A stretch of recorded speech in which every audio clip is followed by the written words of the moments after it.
On Wall Street, there are legends, and then there are laws of nature. For decades, Bernard L. Madoff seemed to be both. He was a market pioneer, a former chairman of the NASDAQ, a man so central to the architecture of modern finance that he felt like a pillar of the system itself. And he offered his clients something that felt just as fundamental: certainty. In a world of violent swings, his investment fund delivered returns as smooth and steady as a heartbeat. But it was all a lie, a $65 billion illusion that vaporized overnight. The real story isn't just that he did it, it's how he did it for so long, in plain sight, while a lone analyst screamed that the king had no clothes, and the world's most powerful regulator refused to look. In the early 2000s, Bernie Madoff wasn't just an investor, he was a financial sedative.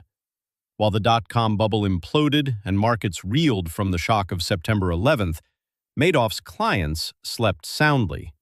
His statements arrived like clockwork, showing gains of 10 to 12% a year. A quiet 1% this month, a calm 0.5% the next. The line on the graph only went up, a gentle, unwavering slope. It defied financial gravity. It felt safe. It felt permanent. He had the ultimate resume, a pioneer of the very electronic trading that made Wall Street hum. His name wasn't just on the door, it was etched into the bedrock of the institution. Getting your money to Madoff wasn't easy. You couldn't just walk in and open an account. Access was a privilege, granted through an exclusive network of feeder funds and private banks. Names like Fairfield Greenwich Group, Tremont, and a host of European institutions acted as gatekeepers. They took a handsome fee to place their clients' money with the master. This structure created a powerful social fortress. Exclusivity was the marketing. Being accepted felt like an anointment. Madoff himself could be prickly, even turn prospective clients away, which only fueled the mystique. If you were in, you didn't ask questions. You bragged. The genius of the illusion was its architecture. Bernard L. Madoff Investment Securities was two businesses under one roof in New York's Lipstick Building. On the 19th floor was the legitimate side, a pioneering market-making operation. It was a real, respected, and profitable business that matched buyers and sellers of stocks. It gave Madoff immense credibility. It made him look like part of the solution, not the problem. But the real action, the great lie, was happening 2 floors below.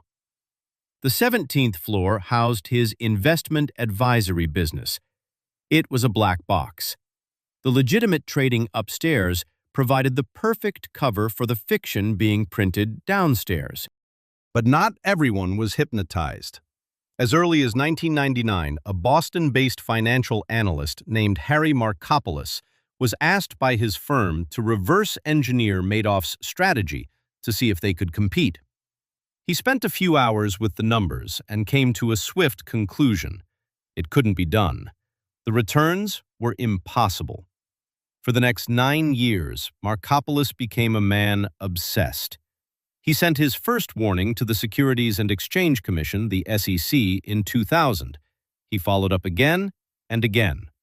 On November 7, 2005, he submitted a detailed 21-page memo titled simply, "The World's Largest Hedge Fund is a Fraud." He laid out 29 specific red flags. For his trouble, he was dismissed as a crank, a jealous rival. He even feared for his life, convinced a fraud this big had to have dangerous connections. The math was the first and most damning crack in the facade. Madoff claimed to be running a strategy called a split-strike conversion. In simple terms, it involved buying a basket of stocks from the S&P 100 index and using options to hedge against market downturns, generating smooth returns. Markopolos did the calculations.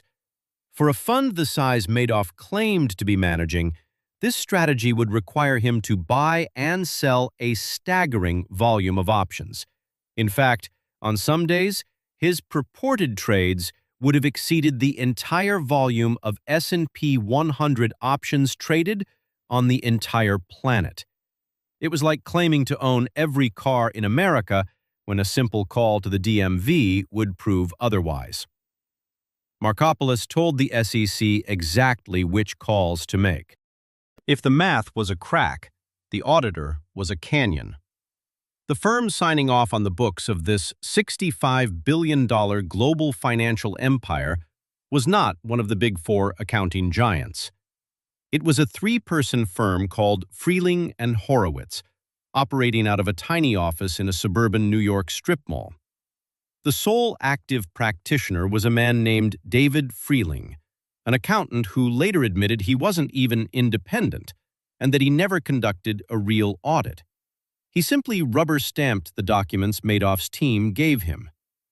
A multi-billion-dollar fund being audited by a three-person local firm. This wasn't just a red flag. It was a screaming siren that no one in a position of power seemed to hear. Down on the 17th floor, Madoff's chief lieutenant, Frank DePascali, orchestrated the operational side of the lie. It was an astonishingly low-tech affair. There was no secret algorithm. The magic happened on an ancient IBM AS 400 computer. Fictional trades were entered, often backdated to whichever day had the perfect market conditions to justify the desired profits. Then, a dot matrix printer would spit out reams of fake trade confirmations on green bar paper, which were mailed to clients. There was no independent custodian holding the assets. Madoff's firm was the broker, the advisor, and the custodian. He held the money, he priced the assets, and he wrote the report cards. It was a closed loop of pure fiction. So where were the regulators? According to the SEC's own Inspector General report, the agency had at least 6 separate opportunities to uncover the fraud between 1992 and 2008 through examinations and investigations. Each time, they failed. SEC teams visited Madoff's office in 2005 and 2006, armed with Markopoulos's detailed warnings. They asked polite questions. Madoff gave them confusing, contradictory answers and showed them reams of fabricated paperwork. The examiners were either too intimidated by his reputation, too inexperienced, or too institutionally passive to take the one step that would have ended it all: make a phone call. A single call to the Depository Trust and Clearing Corporation, the DTCC, to verify the trades. They never made it. For decades, the Ponzi scheme survived on a simple formula. New money coming in was always greater than old money going out. But in the fall of 2008, the world broke.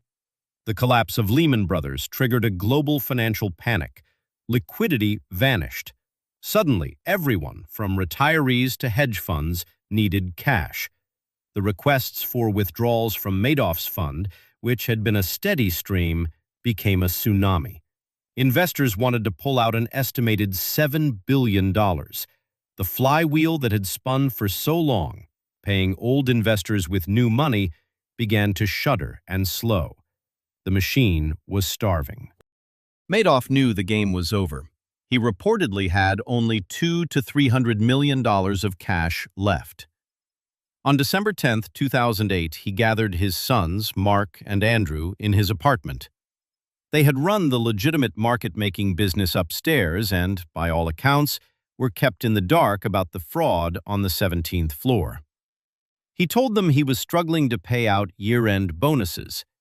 Then he dropped the bomb. It was all fake. The investment business was, in his words, one big lie. His sons were stunned. After consulting a lawyer, they did the only thing they could. They turned their own father in to the authorities. On December 11, 2008, FBI agents arrived at his apartment. The myth of Bernie Madoff, Wall Street statesman, ended quietly in his lobby with a pair of handcuffs. The news exploded. Across the world, thousands of investors looked at their latest statements, showing their accounts holding a collective $65 billion, and slowly realized it was all just ink on paper. The numbers didn't represent stocks or bonds. They represented nothing. The money was gone. As investigators picked through the wreckage, the true scale of the whole became clear.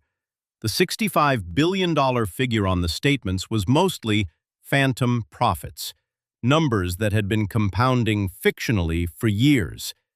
The actual amount of principal capital that investors had poured into the scheme was determined to be somewhere between $17 and $20 billion. This was the real money that had been lost, stolen, or paid out to earlier investors. Nearly 5,000 client accounts were on the books at the end. Their life savings, their endowments, their retirements had simply vanished.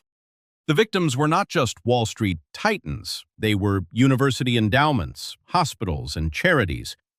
The Elie Wiesel Foundation for Humanity lost its entire $15 million endowment. Steven Spielberg's foundation took a major hit. But there were also countless ordinary people, teachers, retirees, small business owners in Florida and New York who had trusted their life savings to the man who never lost. Lives were ruined. Legacies built over generations were wiped out in a single day. The courtroom reckoning was swift. On March 12, 2009, Madoff pleaded guilty to 11 federal felonies. Judge Denny Chin sentenced him to the maximum of 150 years in prison, calling his crimes extraordinarily evil. But the financial cleanup was just beginning. A court-appointed trustee, Irving Picard, began a global hunt for the money, an effort of financial archaeology. His team initiated controversial clawback lawsuits, suing investors who had taken out more money than they put in, forcing them to return their fictitious profits to a central fund for all victims. The largest single recovery was $7.2 billion from the estate of investor Jeffrey Pickauer. Madoff's primary bank, J.P. Morgan Chase, later paid $1.7 billion to settle government claims it ignored red flags. Over years of work, Picard's team has recovered and distributed well over $14 billion to victims, a remarkable but incomplete restitution. So why did so many smart people fall for the oldest trick in the book? Madoff's fraud wasn't a triumph of financial complexity. It was a triumph of social psychology. He sold a story that was too good to be true, but he wrapped it in an aura of prestige and exclusivity that made people feel lucky, not suspicious. The steady returns were a powerful antidote to fear. The social proof, knowing that your friends, your peers, your heroes were also invested, silenced doubt. Ambition loves a smooth story. Money loves a steady line. And human nature loves being waved past the velvet rope. In the end, the world's largest Ponzi scheme wasn't hidden in a labyrinth of complex algorithms or offshore accounts. It was sitting on the 17th floor of a midtown Manhattan skyscraper, running on an old IBM computer. It was protected not by genius, but by reputation. It was a fraud waiting for one person in a position of authority to ask one simple, direct question and demand a real answer. One phone call to an independent clearinghouse to verify the trades. That's all it would have taken. No one made it. If you like clear stories of modern business peaks, cracks, and collapses, stick with Boomtobust. Subscribe and drop a like if this helped connect the dots. There are more rises and ruins on the channel. See you in the next one.